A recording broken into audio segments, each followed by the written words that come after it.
अस्सलाम वालेकुम जी, सौरभ बरकत आपसे मुखातिब है। 3 खबरें आपके साथ शेयर करनी है और ये तीनों खबरें मेरे लिए नाकाबिले यकीन हैं, बहुत परेशान कुन हैं। और इन 3 खबरों के बाद ऐसा महसूस हो रहा है जैसे कुकर के अंदर जो इस मुल्क के हालात थे, जो कुकर नुमा थे और अंदर से बुड़-बुड़ की आवाज़ें आ रही थी, ऐसा महसूस हो रहा है ये कुकर अब फटने वाला है और हालात मज़ीद खराब होंगे। 3 खबरें बड़ी इंपॉर्टेंट हैं। आज 2 मुअज़्ज़ज़ जजेज़, बड़ी इंपॉर्टेंट 3 जजेज़ दोनों रोए हैं और उन्होंने अपनी आँखों को गीला किया है। उससे बेहतर होता कि अगर अपने ऑफिसर्स को जो ड्यूटी नहीं कर रहे थे, उनकी पतलूनें गीली होती, लेकिन उनके बजाय मुअज़्ज़ज़ जजेस की आंखें गिली हुई हैं और वो भी आपको बताते हैं कि हुआ क्या है। पहली खबर ये है कि इससे पहले सोचा जा रहा था कि शायद इंटरनेशनल एस्टेब्लिशमेंट या दुनिया इन सारे मामलात को नहीं देख रही, दुनिया खामोश है, दुनिया अंधी हो गई है जो कुछ हो रहा है पाकिस्तान में। लेकिन अब जॉन बोल्टन की स्टेटमेंट आई है, नेशनल सिक्योरिटी एडवाइजर हैं और बड़ी तगड़ी पर्सनैलिटी माने जाते हैं इंटरनेशनल एस्टेब्लिशमेंट में और खास तौर पर अमेरिका के अंदर। उन्होंने बड़ी क्लियर स्टेटमेंट दी है और उन्होंने कहा है कि हम जी the US has critically monitoring Pakistani situation, यानी हम पाकिस्तान की सूरत को मॉनिटर कर रहे हैं। And the treatment of ex prime minister Imran Khan raises tensions, यानी कि जिस तरह से इमरान खान उसकी पार्टी को ब्लीड करवाया जा रहा है, जो कुछ इमरान खान के हक में जो भी बात कर रहा है उसको अपडेट कर दिया जाता है, उठा लिया जाता है। और जो कुछ हो रहा है पाकिस्तान में, इसकी वजह से हम बहुत ज्यादा यानी एक टेंशन पैदा हो रही है कि असल में पाकिस्तान में हो क्या रहा है। साथ साथ उन्होंने ये भी कहा कि civilians should not be treated in military courts, कि सिविलियंस को मिलिट्री कोर्ट में ट्रीट नहीं होना चाहिए। लेकिन अब इससे कम से कम ये आ रहा है, इससे पहले एमनेस्टी इंटरनेशनल भी बोली थी कि इंटरनेशनली ये सारी चीजें मॉनिटर हो रही हैं और जो इमरान खान बुनियादी तौर पर इंटरनेशनल मीडिया को इंटरव्यूज दे रहे थे, उनसे बातचीत कर रहे थे, इंगेज कर रहे थे, उनका भी मकसद यही था कि कोई बैनुल अक़वामी दुनिया रोला डाले, इसके ऊपर पता चले लोगों को कि हो क्या रहा है। और मुल्क के अंदर जाहिर है पीडीएम एक तरफ है, निगरान हुकूमत एक तरफ है, मीडिया एक तरफ है, तो एक बहुत ही एक अजीब सा माहौल इस मुल्क के अंदर बहरहाल बन गया है। उसके साथ साथ एक वेटरन्स की, यानी जो साबिक फौजी हैं, साबिक रिटायर्ड मिलिट्री ऑफिसर्स हैं, जो जो बड़ी अहम तरीन शख्सियात हैं, उनकी एक प्रेस रिलीज आई है और इसने सीना चीर कर रख दिया। और ये मेरी समझ से कम ये बाहर है, चूंकि ये बहुत अनप्रेसिडेंटेड है।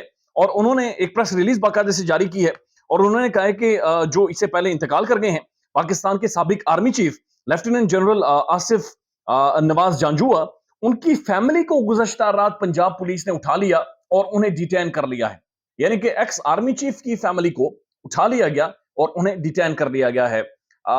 आई डोंट नो इसके ऊपर क्या कमेंट करें, लेकिन ये बड़ी मुकद्दस फौज थी हमारी, ये बड़े जबरदस्त लोग हैं। ये बहुत गलत ट्रीटमेंट हो रहा है और ये बहुत गलत हो रहा है। जो भी फौजी है बड़े इंपॉर्टेंट लोग हैं, इन्होंने बड़ी कुर्बानियां दी हुई हैं। इससे पहले हमने अमजद शोएब साहब को अदालत के अंदर जाते हुए देखा था और उनके चेहरे के ऊपर यानी उन्हें उन्हें बड़े अजीब से उन्होंने एक्सप्रेशन दिए थे और वो अभी तक यानी हम उस चीज से बाहर नहीं आए।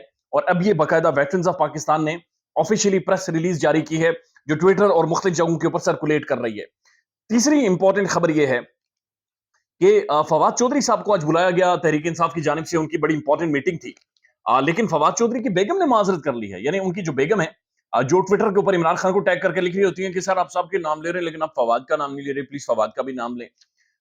उनकी जानिब से जनाब ये कहा गया कि कहा गया कि हम माजरत करते हैं, फवाद की तबीयत ठीक नहीं है और फवाद चौधरी पीटीआई की जो मीटिंग है वहां पर नहीं जाएंगे, लिहाजा फवाद की तबीयत ठीक नहीं है।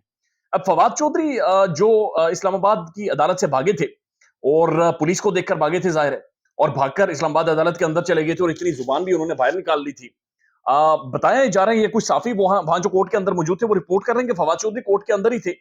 उसके बाद एक शख्स आया, उसने हाई कोर्ट के अंदर ही आकर फवाद चौधरी के कान में कुछ कहा और कान में कुछ कहने के बाद फवाद चौधरी बाहर आए और चले गए, किसी ने गिरफ्तार भी नहीं किया। दिस इज हाउ चीजें खत्म हुई हैं। अब कान में क्या कहा, किसने कहा, क्या मैसेज आया, किसी को नहीं पता। लेकिन कहा यह जा रहा है कि फवाद चौधरी की 2 मीटिंग्स हुई हैं। एक मीटिंग हुई है उनकी जहांगीर खान तरीन के साथ और दूसरी मीटिंग उनकी आई डोंट नो किधर हुई है। बहरहाल दूसरी भी बड़ी इंपॉर्टेंट तरीन मीटिंग हुई है, लेकिन दूसरी मीटिंग पहले हुई है और जहांगीर खान तरीन वाली मुलाकात के हवाले से अभी खबरें रिपोर्ट हो रही।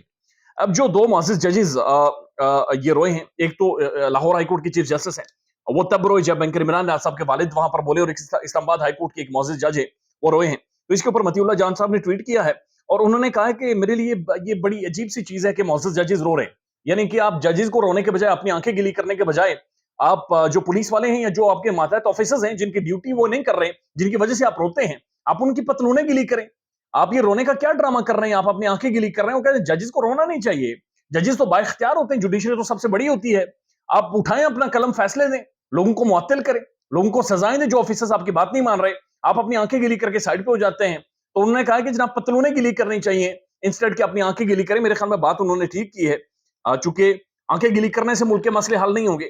آپ کے پاس اختیارات ہیں, آپ عوام کی بڑی ایک تنخواہ لیتے ہیں, اب لوگوں کی نظریں آپ کے اوپر ہیں, آپ منصف ہیں,